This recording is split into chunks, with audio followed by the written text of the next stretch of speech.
Good morning again. Scott here, known as Cantaloupe to some online, and I'm bringing another video to you on a subject that's interesting to me. It might be of interest to you or someone you know. And I want to talk about sacred rituals.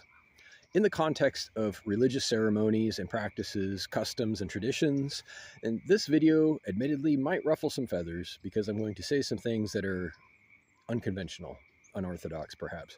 But a lot of things have been said over the years that are unorthodox that eventually became recognized as true and practical. So here I go with my assessment of sacred rituals. First of all, I want to give credit where credit is due. It's important to have a framework to remember the history and to remember the meaning of the symbols, absolutely.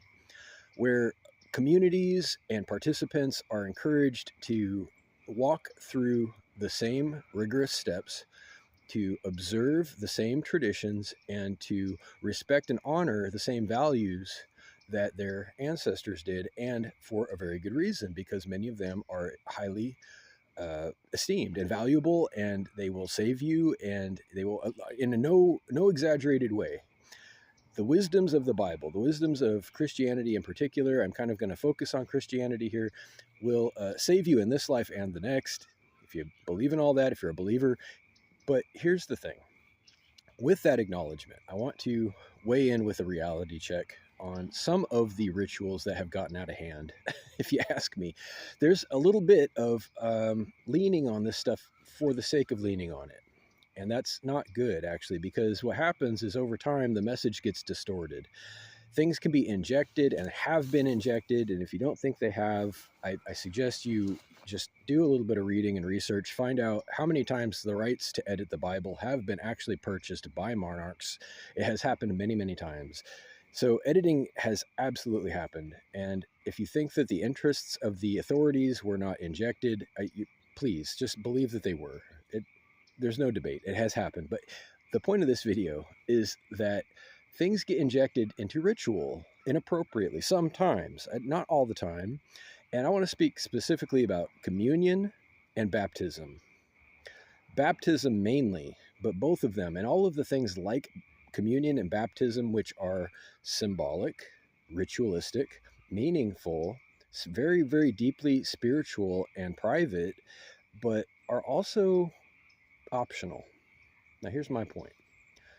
Your salvation cannot and should not hinge on participating in some group agreement. And that would be a group agreement. It would be a terms of service if you look at it. The structure of baptism is a group agreement where you're expected to participate in the same activities as a member of that culture. You have to have a way to get to heaven on your own. That's the bottom line for me.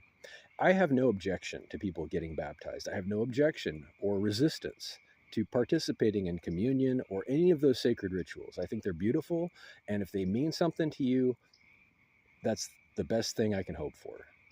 But to demand it of others, to demand it of people who can give their own consent, who are capable of independent thought, and can choose for themselves, that's stepping over a line. That's stepping over a line.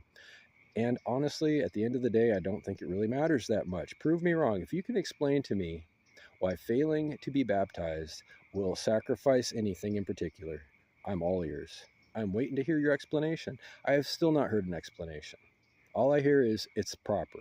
It will save you. Oh, okay, can you explain it? How? How does it save me? That's fine. Okay, I'm glad you got baptized. It's beautiful. That makes one of us.